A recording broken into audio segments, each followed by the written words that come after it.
to do with the concept of, our existence and so on, some concepts may not be necessarily right ones to follow. Others may be the ones we should be following. So that's the discussion that we can have. I mean, I understand, Simon. Yeah. You don't believe in a creator, or you're on the fence? Or? I'm on the fence, undecided. I don't think it's possible to know. Okay. So when you say it's not possible to know, is that to do with the existence of God, or with anything in life? I think God, I suppose. Okay. So in things in life, there are things we can know for sure. Okay. So your agnosticism is not about the general agnosticism of everything, but when it comes to the questions of God, it's how you approach this question. Could it be that if we find out the right approach in knowing the existence of God, or how to know God, perhaps then we can say whether this is going to give us certainty or not. It could be our approach which is not giving us the certainty. Could that be something, do you think? Yeah, I think you'd have to use a scientific method to prove something or disprove something. Yeah. And I don't think the scientific method can prove or disprove God. Yeah. So what that means then, whenever we use any method, we need to know, is this method appropriate and sufficient for what we are trying to achieve? Yeah. Like if I want to know who is the most beautiful woman in the world, and then I use the scientific method. Now, what has science developed as a method to find out what is beauty? Because beauty can be very subjective. It can. Right? It can. So if you are brought up in a particular culture in which beauty of a human being is noses which are not pointed but flat, lips which are thicker and so on, then to you it will be these features of a female that's beautiful. But in another culture that will not be the beautiful feature. It will like, that's the one to say not beautiful. Yeah. That means, how is it then science can come up with some ways to know what is beautiful?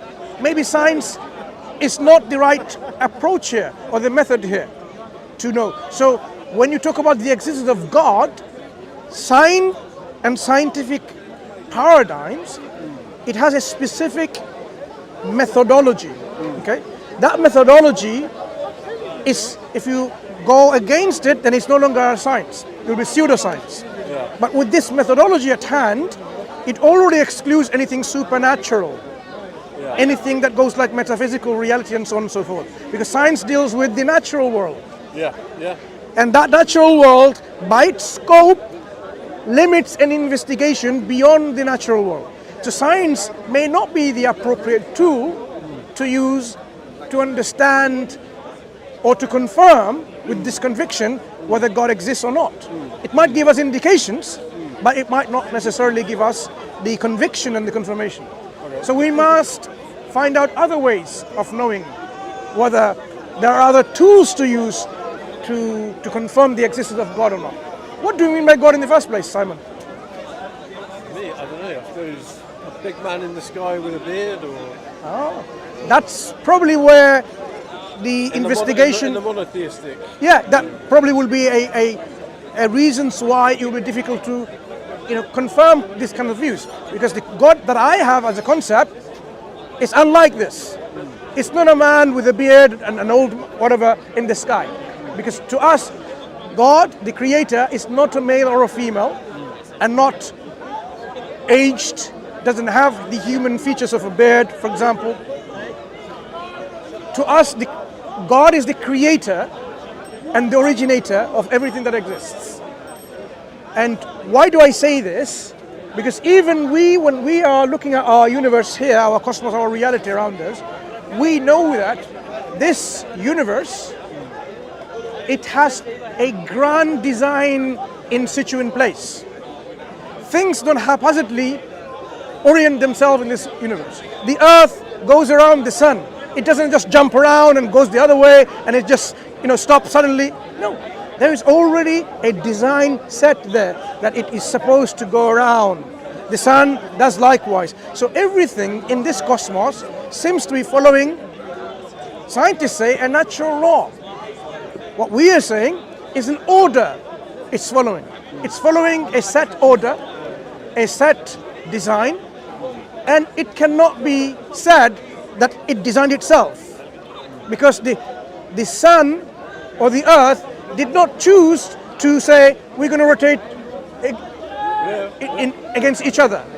They don't do that, because even in our understanding they are not sentient beings. They don't have a mind or consciousness, but they seem to be following a particular set of laws.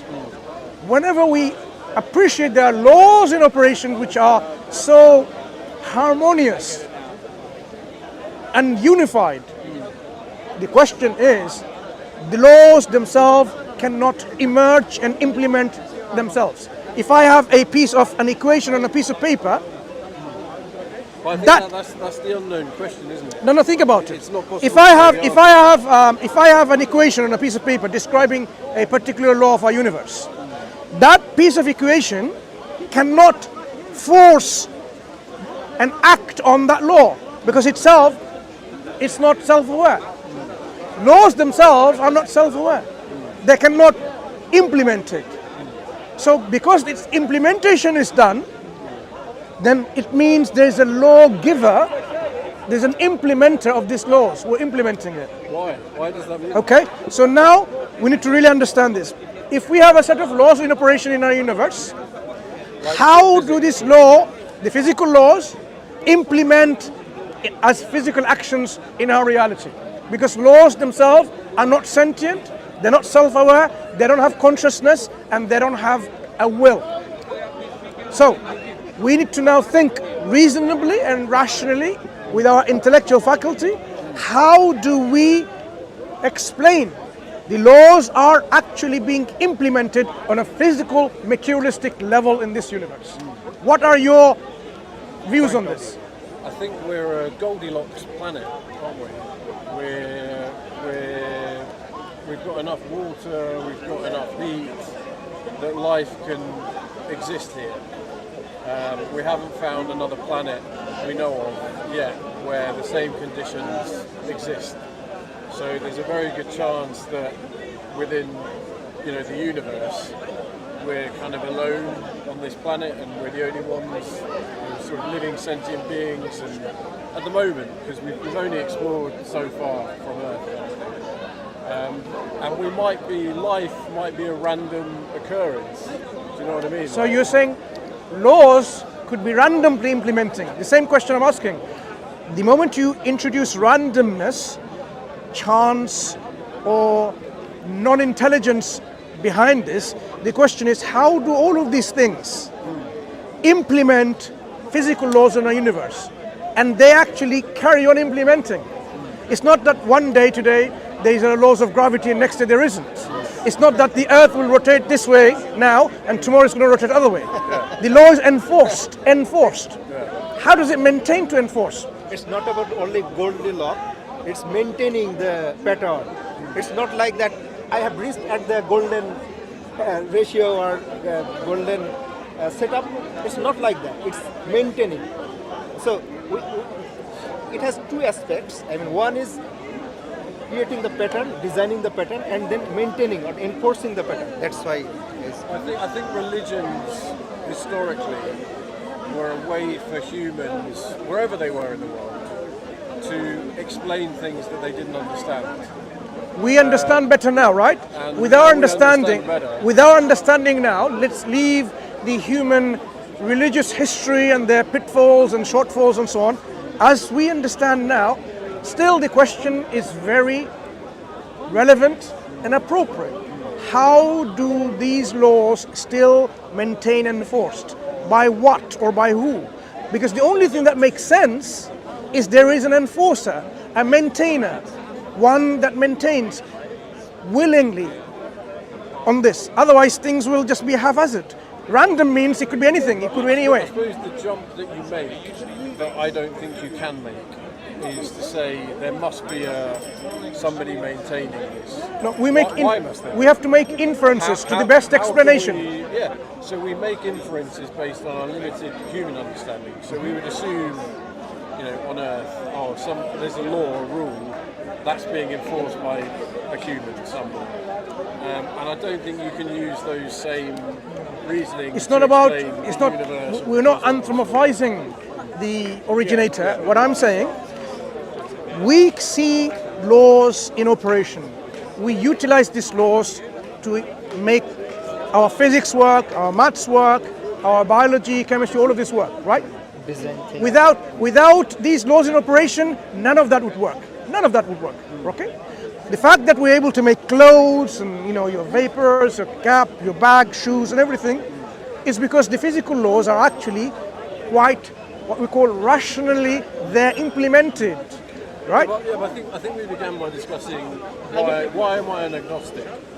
And I think you said we could not know for sure. And we can't know for sure. I think for me it makes sense logically, rationally, to say I can't prove God and I can't disprove God.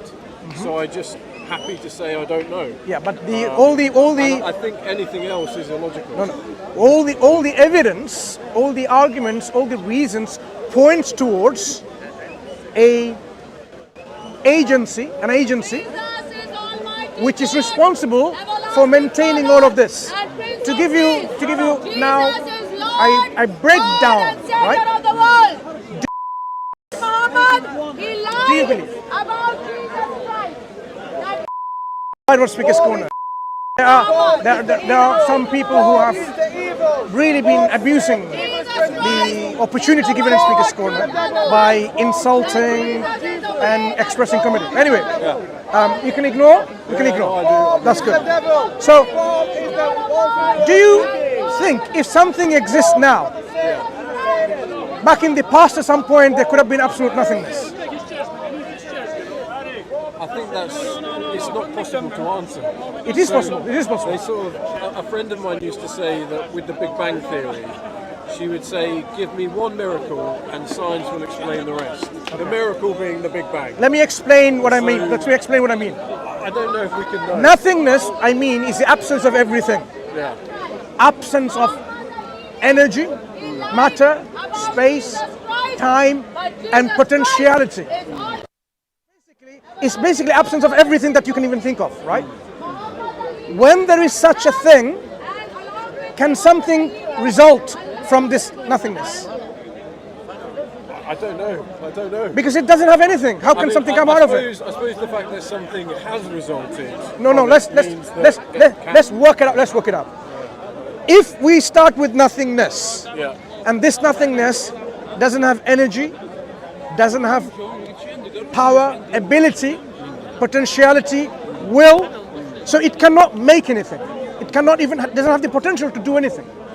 So from this nothingness, nothing will result. No something will come out of it, because something that comes out of it is something.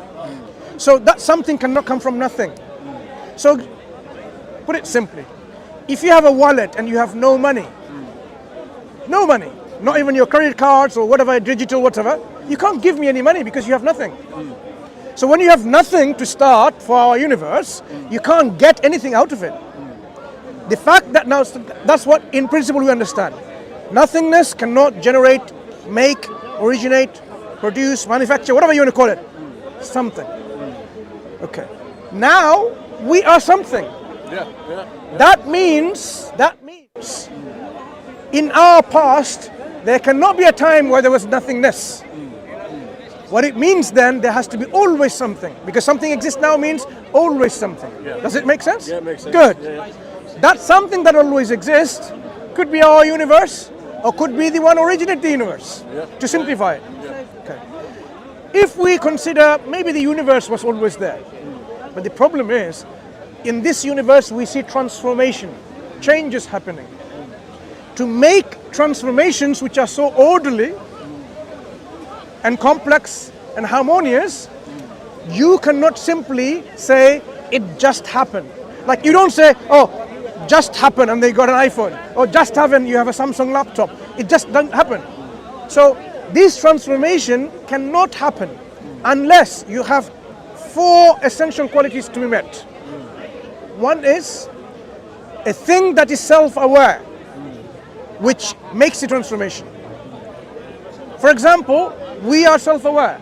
We can make our breakfast, our dinner, our lunch, our work, and so on. We are self-aware. Sometimes you can program our computers and our robots to do the actions, but that has to be an input there from a self-aware entities like ourselves. Yeah. So it has to be self-aware.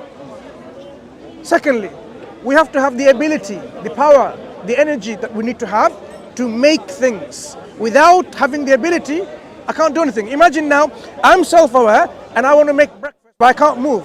How can I make breakfast? I can't. Yeah. So I have to have the ability. Now suppose I have the ability, I'm self-aware, and I don't have the will to make it. So even though I can stand here for billions of years, I would never be able to make breakfast because I'm not willing to make it. So the thing for our universe to have this transformation to occur, it has to have something within itself, self-awareness, the ability, the will. The other thing is the knowledge to make it. But these are all the qualities that we give to Life? God. Oh. God who is self-aware, who exists, knows he exists. God has the ability. God has the knowledge. And God has the will, the creator. If you want to use the word creator, originator. So the universe, even if you consider the universe to be the one transforming it, you're already saying the universe has a will, has the ability, has the knowledge, has the self-awareness. What we say is what God is. That's why, if you think about it, Simon, to believe in the existence of a creator, we already know the creator exists, but we haven't thought about the nature of the creator. So these 4 essential qualities, these are essential qualities of the originator, which we say is what we mean by God, a being that has these qualities and attributes. Of course, God has another concept in which God is a being that is worthy of our praise, our thanks, our gratitude, our glory, our worship. That's why people worship God, because they want to appreciate and be grateful. If somebody saved you from a danger, you thank that individual because it's a natural response. So the creator, God, creator, who created us, gave us life and the means to sustain life. Naturally, our response is to be grateful. That's the essence of worship. Okay. So when we say we worship God and so on, it's not something, an alien concept, it's a natural response. So being agnostic is fine, but we can still, through explanation and understanding, we can say the agnosticism has come to an understanding and knowledge that yes, I am no longer agnostic about the creator. I know there has to be a creator. If there was no creator with these attributes, I would not even be here. So Simon, you already know logically that's what it is. I mean, I don't know if I fully followed the argument, but I mean, the alternative is that we live, let's say we don't have a creator. Then there will be nothing. There should be nothing. But why? From nothing should be nothing. But does the creator have to be a sentient, thinking The being? creator that transforms, if it's not self-aware, how can it do anything? I do not know I exist. Can I type a letter? I don't even know I exist. I can't. But that's the mystery, isn't it? It's not a mystery. No, This is... The mystery is, when does physics become chemistry, become biology? No, all of these... Nobody can answer. No. Here's a physicist, and here's someone... Like to say, biology, like the natural world, has to make so many mistakes before beings like us come along. That's true. Like there are so many mistakes that are made. When you say mistakes, so many pressures that are put upon organisms that die out.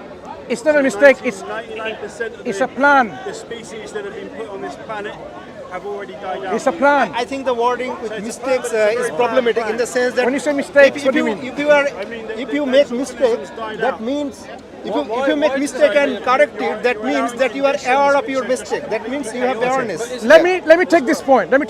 What's your name? Christian. Christian. Simon and Christian. I know him. Yeah. Christian and Simon. Sorry.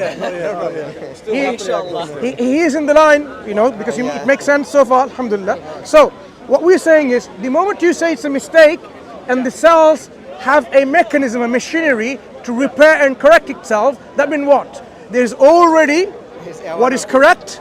There's already an awareness of a correct program, but there are things that influences these, and then mistakes happen.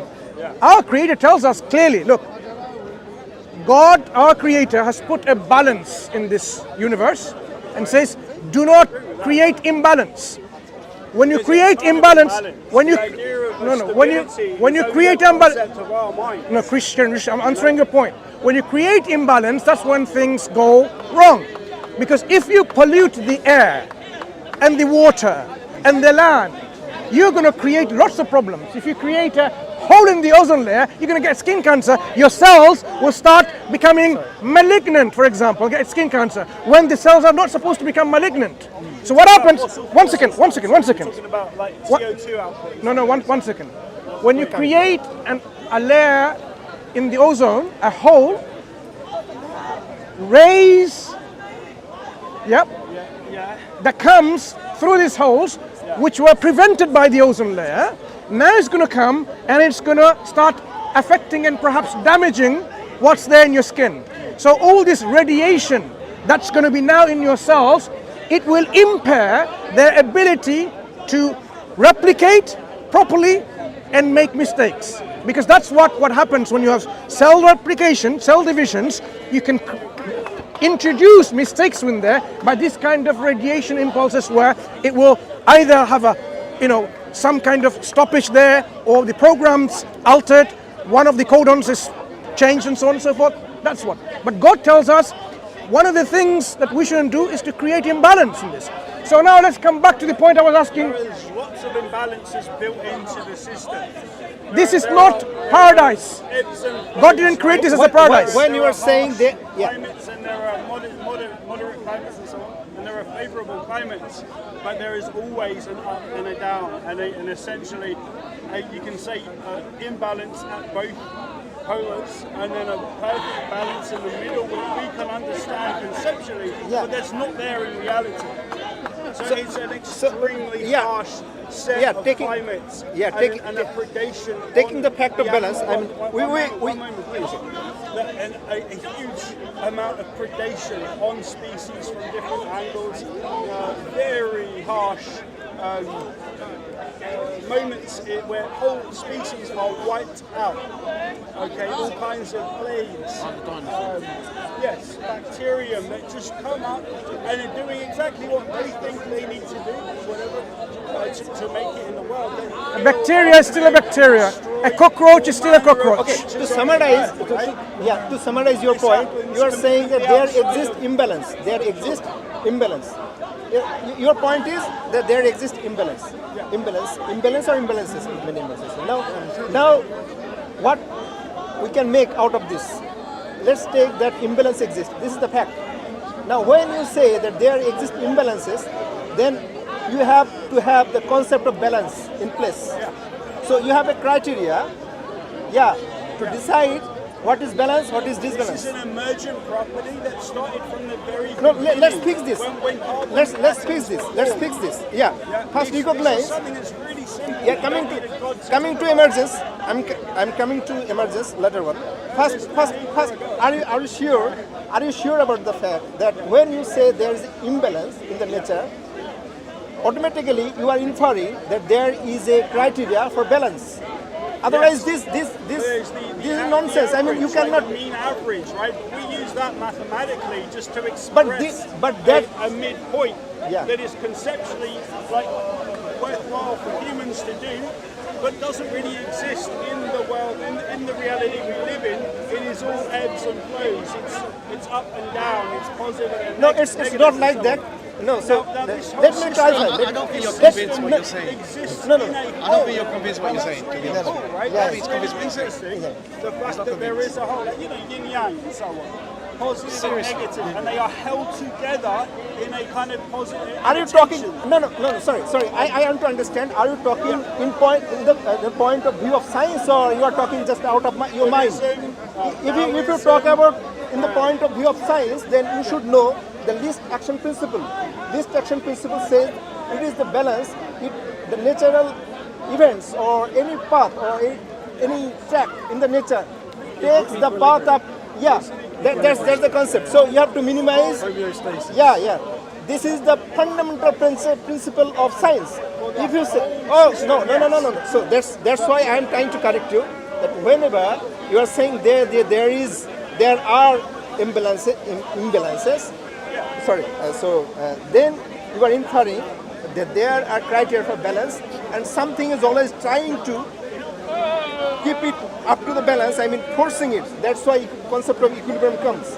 I mean, if there is no force towards balance, then there will be maybe oscillations, but there is always. If the creation was perfect, Yeah. if everything was That's the problem here. The creation. should have been going, Just want to bring this. would have been able to. Christian, I want to address this point.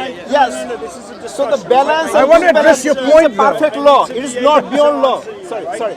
I'm saying you are saying that there are imbalances, and by that you are implying there are imbalances, and we know from science that there are concept of equilibrium, and that is called least action principle. It's universally applicable in physical world, whether it's quantum theory or classical theory. It is always there. Now coming to that. Every But- sun but- dies. This Every imbalance. planet ends up dying. Yeah. right? So imbalance and balance. You need to understand what we're Sorry, talking sorry, about imbalance. sorry. You raise the point, but you're not listening, willing to listen. Planetary Yeah. bodies in our Yeah, universe have yeah. no Sorry. life Let me on clarify. them whatsoever. Let me clarify. Would you allow him to address your point about imbalance? Yeah, I exactly work on the topics. I mean, perturbation, imbalance, balance. I am doing that particular work. And yeah, sorry. Yeah. So let me clarify this. Before this conversation started, Yeah, no problem. Your balance and imbalance, the concept of balance and imbalance in the natural world never violates the precise laws set in the nature. I get it. Yeah. Even if you have imbalance, it does not violate any precise law of nature.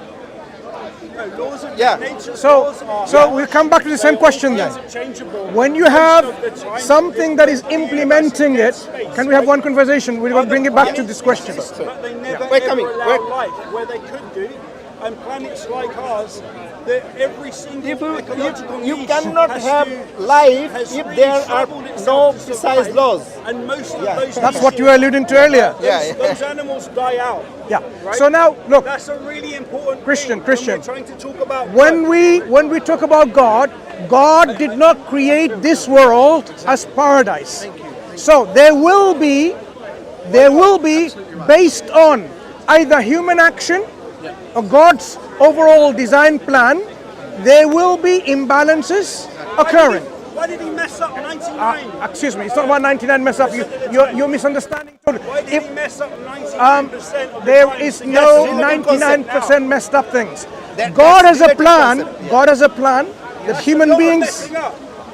That's a lot of Look, created species. Excuse me. Bringing them to huge like heights, right? The dinosaurs died out. So what? A meteor came down No, and went bang. if the dinosaurs die, what? So what? Perfect laws. So Random. Those are according to perfect laws. Yeah, sorry. look, if God decrees, this is how the natural.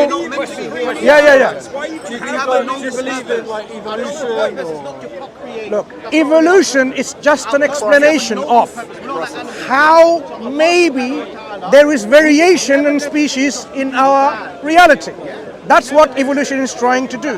What we're saying is the explanation put forward that is directed by something that is not conscious, something that doesn't have a will, something that doesn't have self-awareness, is making no sense. Any transformation to happen, you need to have an agency behind it which has. Yes or no? Do you believe in evolution? I just told you. I don't know. Yes or no? Yes or No. What I'm saying. In one word. No.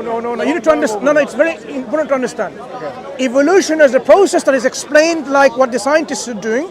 We say this explanation is lacking.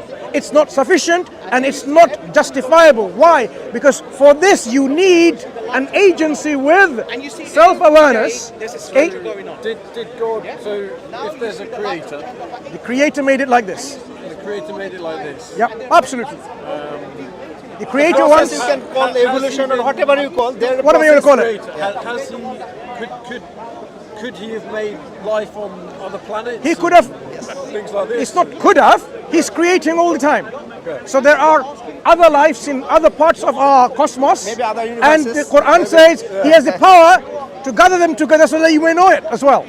So in fact, the very first chapter in the Quran that every Muslim recites 17 times at least a day, they acknowledge here God is the Lord of many worlds, multiple worlds. Alhamdulillahi Rabbil Alameen. Praise, gratitude, glory, thanks be to the Lord, the Creator, the Sustainer, the one who creates and sustains, that's the Lord, and shapes, of the worlds. So already introducing a concept where there are many worlds, not just this world. You know, we shouldn't be so arrogant about it that we are the most somewhat. No, God could have created, and maybe He is. But for our purposes, there is an objective to follow in our life.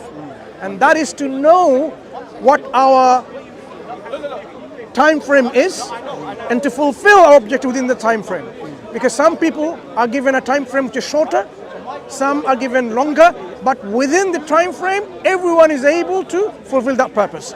Because God being just, He doesn't put a burden on someone's shoulder greater than they can bear. That means our friend Christian or yourself, you are able to fulfill your objectives.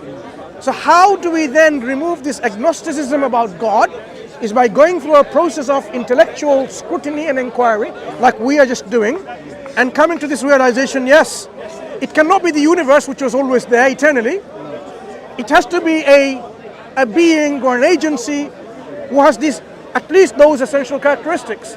And these characteristics are actually what the people who believe in God say, this is what God is. So to put a bit of intellectual curiosity scrutiny on things, when I look at the religions, the Abrahamic ones, so is it like the Jews, the Christians, the Muslims? Yeah, we are Muslims, by the way. Yeah. I am agnostic. I just Hopefully think, no longer. Isn't it more likely that these were kind of like cults 2,000 years ago? Okay. So let me. They were just crazy, powerful, clever men at the time who managed to manipulate people. Religion or the existence of a creator is actually ingrained in our own self. It is the society, our family, our initial upbringing conditions us to believe in otherwise. There are studies done by scientists with children. Children are already born believers in a supernatural entity who is the creator, maker, controller of our universe. So it's already established by science that this belief is already in our natural disposition. But knowing like human nature, and humans want power and control and the ability to manipulate, do you not think it's probably more likely that these men a couple of thousand years ago were just manipulating everybody and or influencing everybody? Islam, our concept is, from the very beginning, the first man that was put on this earth has been telling about that there is one and only one God, and you need to be dutiful to this one God, not to worship anything else, but to worship this one creator who created you and gave you life. And this message has been consistent throughout. When they spread to different parts of the world and they had children and offspring and so on, everyone had this belief instilled within themselves, and the intellect confirmed this throughout human history. So it wasn't this that people somehow forced people to believe in it, not. In fact, belief system in a creator is universally demonstrated to be in existence, as well as universally achievable and attainable. A non-belief in a creator is something that is odd, because find me someone who's born an atheist. You can't. Children are born theists. From Harvard University, the research you talked about? Born believers, the science of children's religious belief of Justin Barrett. Yeah? So you can read about this. It's Child psychology. I mean, I don't know. It's not about control. Look. I mean, I just kind of think like Islam, Christianity, they're just sects of Judaism. No. Really, What happened is this. They all believe in Let Judaism. me clarify. No, it's not like that. Let me clarify. There is only one creator, one God, one originator. There cannot be more than one. If there was more than one, which are absolute like this, there will be chaos, conflict of will, One God says, I want sunshine right now, another goes, no, I want darkness. Conflict of will, the whole universe will be ruined. So what happened throughout human history, people came away from this one message, one religion. That religion was one of submission to God. In Arabic, it's known as Islam. The one who submits is called a Muslim. So it was always Islam and Muslims. But people then moved away from this belief system, this concept, and they introduced something which was wrong things in it, and then they started calling it this ism, that ism, and so on and so forth. So Islam has sects, doesn't it? Sunni and Shia. Sunni, Shia, all believe in one true God. Okay? So the concept of God, so there might be some split because of some political affiliation and so on and so forth. But the fact that there's the same as like the split from Christianity to Judaism and Islam. no, Christianity, the Christ, Human made. Christ came to talk about God, that already people were believing in. He came to remind people about God. Prophet Muhammad sallallahu alaihi wasallam after him came people to remind God. Prophet Muhammad sallallahu alaihi wasallam being the last of all the prophets. So they did not bring any new religion, new ideology, same belief system of Islam. The only difference that came with them is circumstantially they had different laws to deal with human needs at that time. If any of these men, Abraham, Jesus, Muhammad, was around today, we'd call them crazy. We'd put them in a padded cell and, you know... I mean, people might do so. If somebody came and said, I've just parted the Red Sea, or I've just turned and what if you see it with your own self? What if you see it with your own self? I mean, if you see suddenly someone totally blind, he just does this and then he heals. What are you going to say? I think these guys were all smoking about something back in the No, day.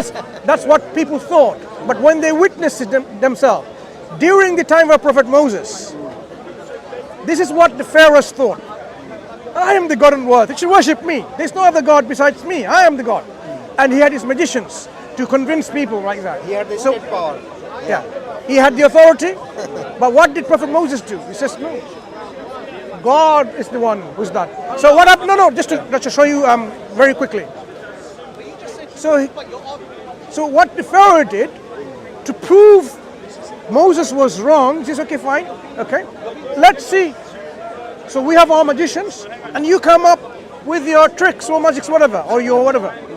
So when the best magicians came, and then they threw their magic and they became snakes and whatever, and when Moses did his miracle, I mean, isn't this stuff crazy when you think about it? No, try to listen. If somebody came If you are, and said, I've just created snakes or parted the seas or... When those magicians did their trick, some people were mesmerized to think this is wow, like a snake, but it was a trick.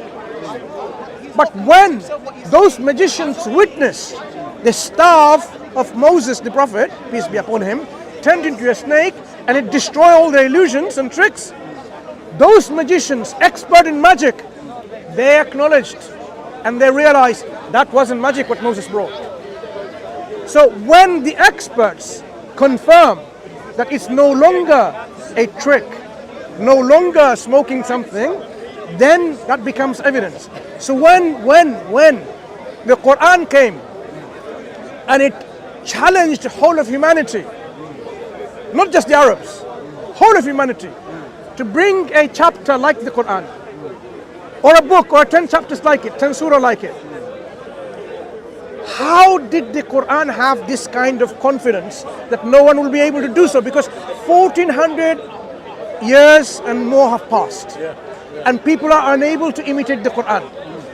No, I mean, it's incredible. Why is it not imitable? I think when you look at someone like Muhammad, he was what, 632 and out of Medina and all that, and he's an incredibly influential person in history. But I think today, you know, if you were to look at him with today's lens, any of them, you'd probably call them crazy. No, they would all be in mental hospitals. You would this comes from misunderstanding. So the Prophet said, for example, look after your orphans. Is that a crazy thing to say? I have no doubt religion has good messages. No. I want to know what the bad messages are then.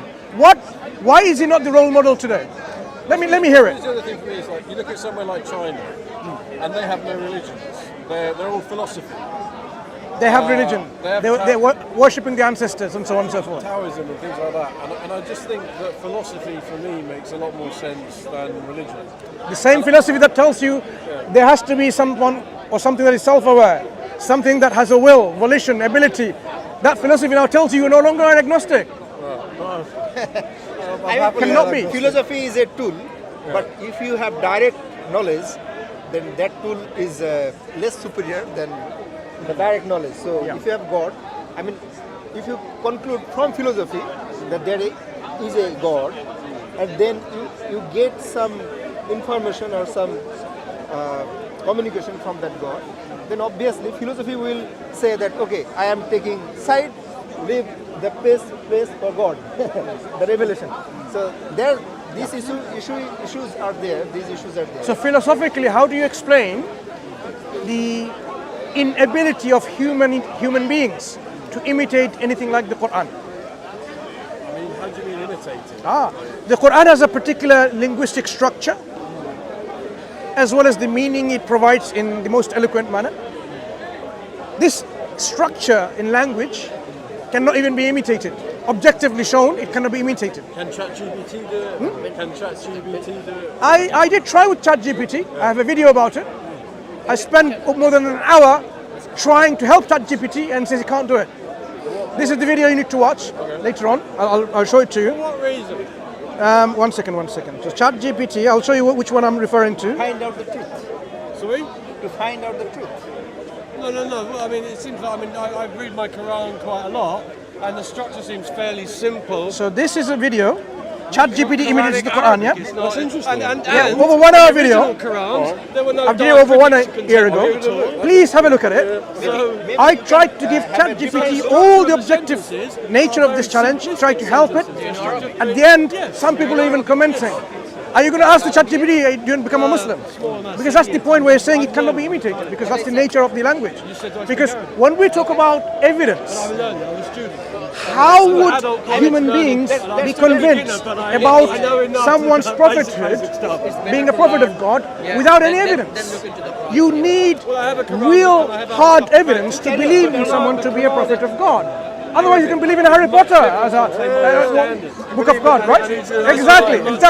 So the Quran provides those hard evidence to believe that indeed the Quran is from God, gives you the reasons why the God has to exist, why God is one, and so on and so forth.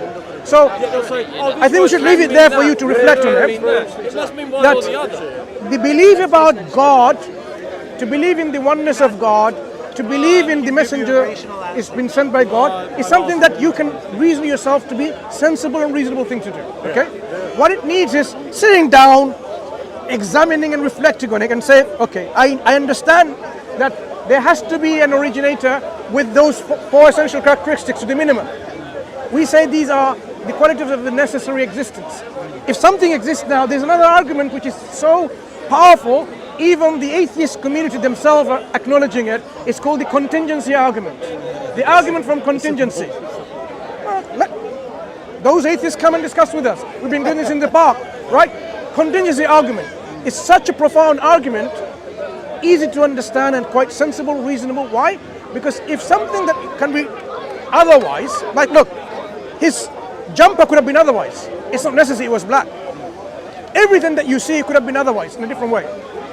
So if things are like that otherwise, that means there has to be something that made that quality to be like that way. I suppose what if there isn't? That's the scary. It's not what there isn't. It's not there isn't. That's the scary. Nothing cannot make something. What if we're completely random on this planet? Randomness. Look, randomness cannot. If I just sit there and I start typing randomly, I am not going to get the next book out with all your rotary numbers, with all your equations to deal with energy in a test tube, nuclear energy in a test tube, like all the things. Imagine now, I'm just randomly typing, and then we've solved every single mathematical and scientific problems. Like, okay, here is a code to make money. How? By turning stone into gold, into platinum and diamond. Imagine, this types it, I just start randomly types in, it gives me a code. Okay, fine, with this code, take any material and you can make it into gold and diamond and platinum. It will never happen. Yeah, It will never happen. the issue is that if the world is running randomly, then this thing of yours will not work. I mean, one time you pull and it comes out and you smoke, and the next time it will not come out.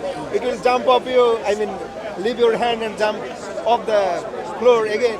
And apparently it will not Okay. be confined in your hand. I mean, another example.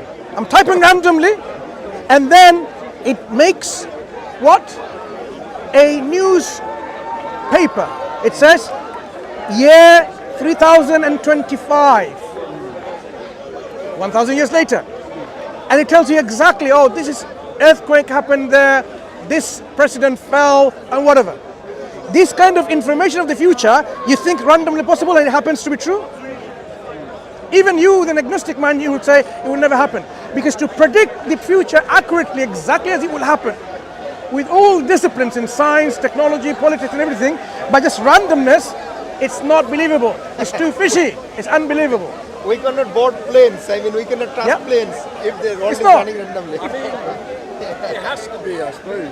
I mean, it's Yeah. either that or God, No, I suppose. randomness as you know. We can't prove either. No, randomness as you know, Yeah, we is can- imagine by randomness, it tells We you, can have faith in. look, how Direct to, observation. I mean, No, the problem will be how do you define randomness then? there is no such thing. So randomness. Flip of a coin. It's not random. It's not random. it's lacking our predictability. I mean, the power to predict. Okay. That's yeah. Out of randomness, you can't find stability out of randomness. Give the example of the coin. How it's not random. Go ahead. If I flip a coin and I know exactly what the coin is made of, I know the texture, the shape, the density, I know how far it's going to fall, the distance, the thing is going to falling on. Is it carpet? Is it stone? Is it wood? I know the air speed, temperature, humidity. If I knew all the factors, we can surely say it's going to be head, tail, or a side. It's our ignorance of those factors that tells us why it's head or tail. But if I knew it, then you can predict by certainty it's going to be head or tail.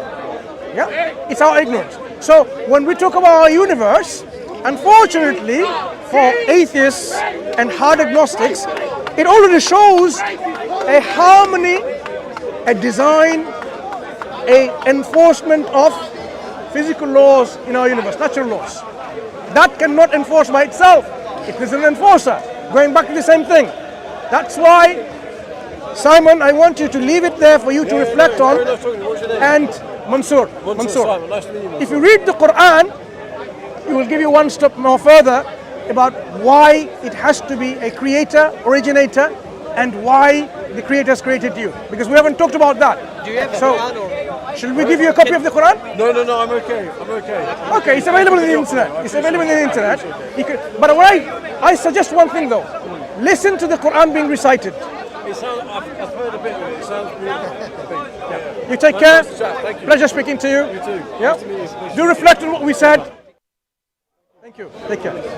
وآخر دعوانا الحمد لله رب العالمين.